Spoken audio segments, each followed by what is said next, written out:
សម័យកាលនេះម្ដាយដែលធ្វើការនិងប្រកបអាជីវកម្មភាគច្រើនអត់មានពេលវេលាឲ្យកូនហើយតែងតែមានអារម្មណ៍មិនល្អលើខ្លួនឯងបន្ទោសខ្លួនឯងគិតថាខ្លួនឯងគឺជាម្ដាយមិនល្អតែខ្ញុំចង់ប្រាប់អ្នកទាំងអស់គ្នាថានៅក្នុងសម័យបច្ចុប្បន្ននេះ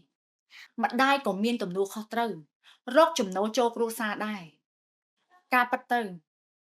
នៅពេលដែលអ្នកទាំងអស់គ្នាមានសមត្ថភាពខ្លាំងកូនរបស់អ្នកទាំងអស់គ្នាគាត់ក៏មានមោទនភាពដែលមានម្ដាយខ្លាំងនិងជោគជ័យផងដែរអញ្ចឹងអ្នកទាំងអស់គ្នា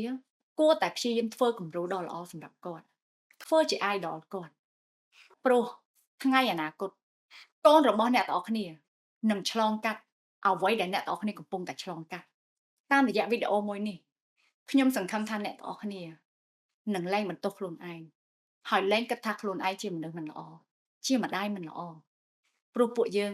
សុទ្ធតែមានទំនួលខុសត្រូវចំពោះគ្រួសារមួយនេះ